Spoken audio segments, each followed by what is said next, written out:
नमस्कार, मैं मृदुला श्रीवास्तव सी न्यूज भारत में आपका स्वागत करती हूं। वक्त हो गया है न्यूज बुलेटिन का। इस बुलेटिन में सबसे पहले बात करेंगे एटा की, जहां चोरी की घटनाओं को रोकने के लिए भारतीय किसान यूनियन भानु की कोतवाली प्रभारी ने सौंपा ज्ञापन। आगे बात होगी मैनपुरी की, जहां हुए उपचुनाव में सांसद डिंपल यादव ने रिकॉर्ड तोड़ मतों से जीत हासिल कर ली है, जिसको लेकर कन्नौज में पार्टी कार्यालय पर ढोल नगाड़ों के साथ मनाया गया जश्न। साथ ही रुख करेंगे मुजफ्फरपुर की ओर, जहां के बंदरा में स्कूली बच्चों के बीच प्रखंड स्तरीय तरंग प्रतियोगिता के दूसरे दिन बच्चों ने जमकर दिखाई अपनी प्रतिभा। ऐसी और भी तमाम खबरों पर आइए विस्तार से करते हैं चर्चा।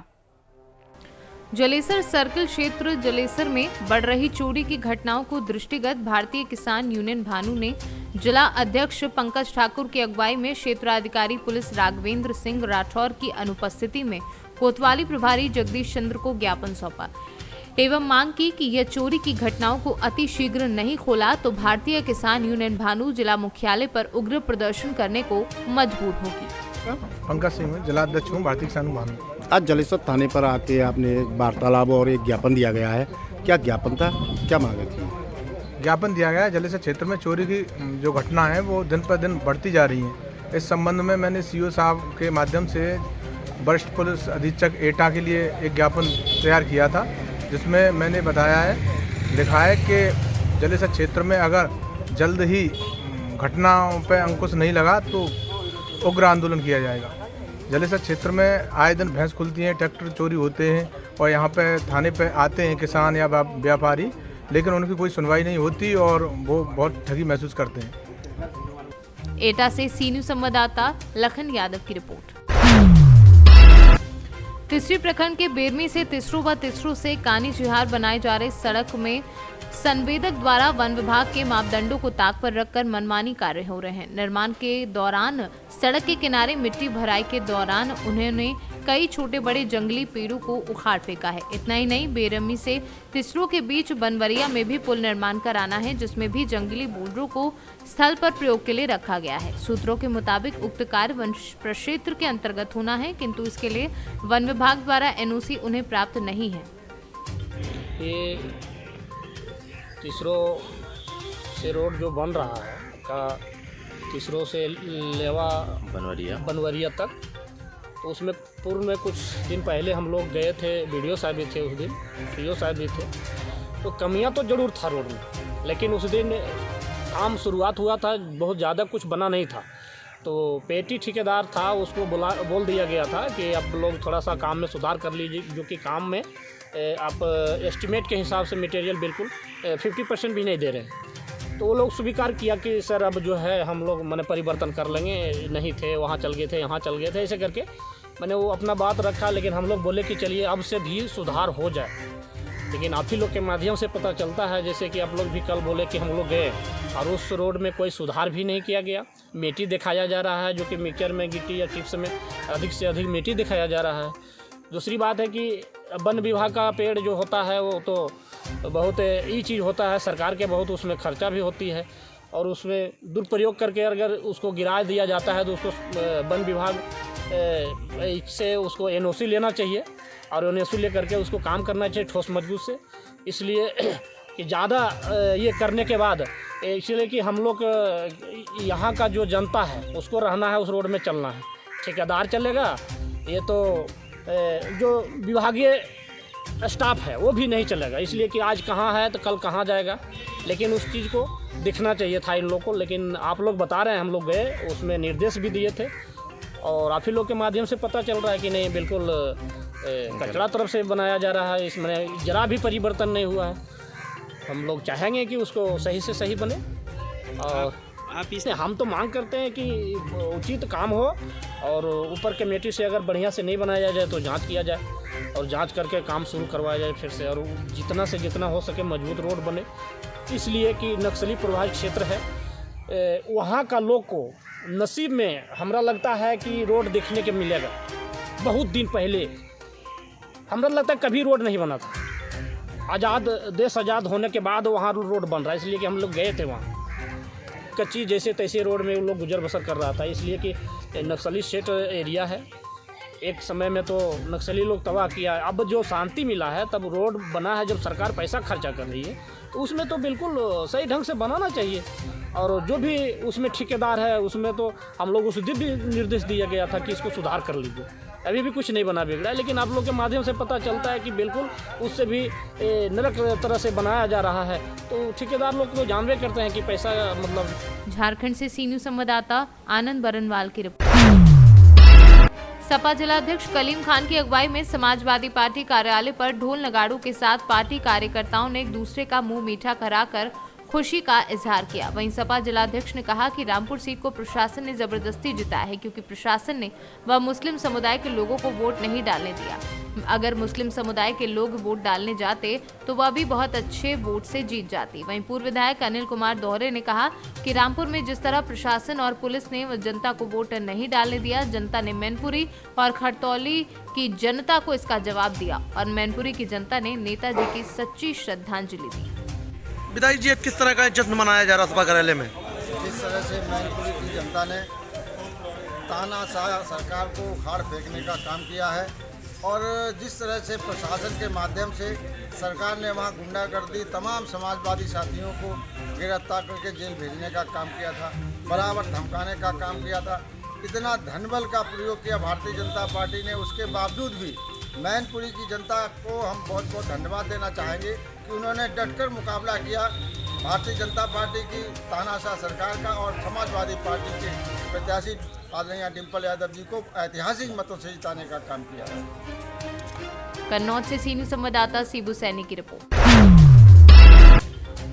सिंचाई विभाग व नगर पालिका परिषद ललितपुर के संयुक्त अभियान के तहत अवैध कब्जे पर की गई कार्यवाही और चला बुलडोजर। ललितपुर से सी न्यूज संवाददाता विकास सोनी की रिपोर्ट। मुजफ्फरपुर जिले के सिमरा हाई स्कूल के मैदान में विभिन्न सरकारी विद्यालयों के बच्चों के बीच प्रखंड स्तरीय तरंग प्रतियोगिता के दूसरे दिन भी बच्चों की खेल प्रतिभाओं का जलवा दिखा। यहां दूसरे दिन भी प्रखंड क्षेत्र के विभिन्न विद्यालयों के छात्र छात्राओं के बीच विभिन्न तरह के खेल गतिविधि आयोजित की गई। शिक्षकों ने बताया कि आज खो खो प्रतियोगिता, कबड्डी, फुटबॉल समेत विभिन्न गतिविधियों का आयोजन किया गया। पूरे खेल के विभिन्न गतिविधियों में बेहतरीन प्रदर्शन करने वाले प्रथम, द्वितीय एवं तृतीय स्तर के प्रतिभागियों को बीडीओ प्रशांत कुमार, बीओ रीता कुमारी एवं अन्य अतिथियों के द्वारा सम्मानित किया गया। मुजफ्फरपुर जिले के विभिन्न प्रखंडों में प्रखंड स्तरीय तरंग प्रतियोगिता का आयोजन किया गया है।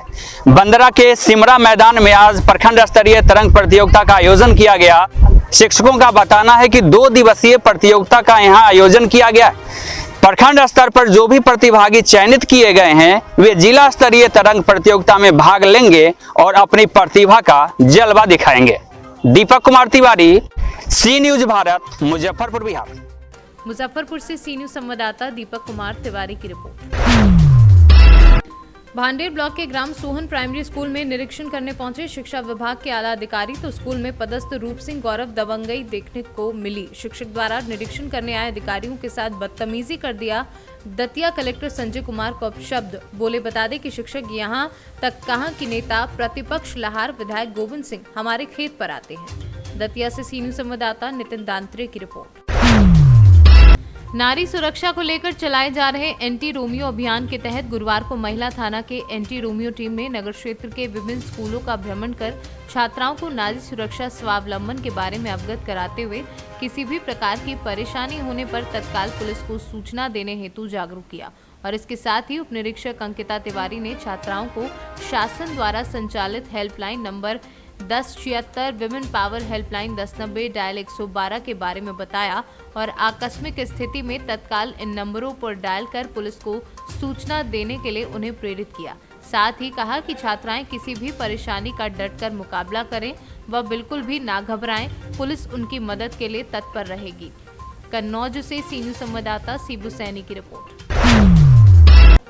ललितपुर के गोविंद सागर बांध की चौकी के पास लोडिंग टैक्सी में रखा कई कुंटल चावल संदेह के घेरे में, क्योंकि चावल का मालिक न होने के कारण जिला पूर्ति अधिकारी ने लिया अपने कब्जे में और की आवश्यक कार्यवाही। यहाँ बंदा चौकी पर एक लोडिंग टैक्सी पकड़ी गई है। लोडिंग टैक्सी में जमा रखा हुआ है बोरी और उस बोरी में है चावल भी हम आपको बता दें कि ये चावल देखे गए हैं। यहाँ पर लगता है कि ये सरकारी चावल हैं जो कि गरीबों को ना मिलकर उद्योगपतियों के द्वारा, काला बाजारियों के द्वारा यहाँ से वहाँ किया जा रहा है। वहीं आपको बता दें यहाँ बंदा चौकी है, बंदा चौकी के इंचार्ज के द्वारा यह लोडिंग टैक्सी पकड़ी गई है। वहीं आपको बता दें कि लोडिंग टैक्सी में रखा हुआ है चावल। गाड़ी का नंबर UP 94T 7675 जो कि यहाँ से ललितपुर के बंदा चौकी के पास पकड़ी गई है और इसमें सरकारी अनाज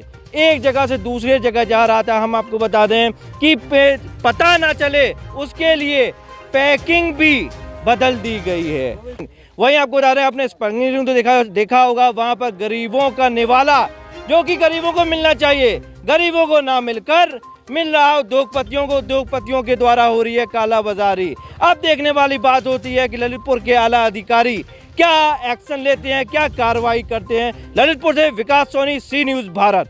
ललितपुर से सी न्यूज़ संवाददाता विकास सोनी की रिपोर्ट। मुजफ्फरपुर के कुर्नी विधानसभा उपचुनाव से जुड़ी इस वक्त की सबसे बड़ी खबर सामने आ रही है। बीजेपी उम्मीदवार केदार प्रसाद गुप्ता ने सीट पर जीत हासिल कर ली है। उन्होंने जेडीयू को करीब 4000 वोटों से मात दे दी है और वे खुद इस सीट के किंग बन चुके हैं। चुनाव के साथ साथ मतगणना का दिन भी काफी दिलचस्प रहा। शुरुआती दौर में बीजेपी ने बढ़त बनाए रखी, लेकिन बाद में ऐसा लग रहा था जैसे ये सीट बीजेपी से काफी दूर चली गई। आखिरकार बीजेपी ने सीट पर कब्जा जमा लिया है। ये चुनाव मुख्यमंत्री नीतीश कुमार के साथ साथ उप मुख्यमंत्री तेजस्वी यादव के लिए भी बड़ा झटका है। बीजेपी देश की सबसे बड़ी पार्टी है और अब बिहार से एक और विधायक पार्टी से जुड़ गए हैं। नवनिर्वाचित कुर्नी विधायक को जीत का प्रमाण पत्र दे दिया गया है। जीत के बाद समर्थकों में खुशी की लहर है। मुजफ्फरपुर से सी न्यूज़ संवाददाता दीपक कुमार तिवारी की रिपोर्ट। मामला देवरिया, बघौच घाट और तरकुलवा थाना क्षेत्र का है, जहां आबकारी विभाग की टीम और पुलिस ने संयुक्त रूप से ईंट भट्टों पर छापेमारी की है। छापेमारी के दौरान भारी मात्रा में कच्ची शराब बनाने वाले उपकरण व लहन को नष्ट किया गया। छापेमारी में 30 लीटर अवैध कच्ची शराब बरामद की गई। 2 के विरुद्ध मुकदमा दर्ज किया गया है। देवरिया से सी न्यूज़ संवाददाता ज्ञानेंद्र मिश्रा की रिपोर्ट। फिलहाल के लिए इस न्यूज बुलेटिन में बस इतना ही। अगर आप अपने शहर या क्षेत्रीय खबरों पर निगाह बनाना चाहते हैं तो लॉग इन करें हमारी वेबसाइट www.cnewsbharat.com पर और जुड़े रहें दिन भर की खबरों के अपडेट्स के साथ। हर खबर आपके साथ, आपके हाथ।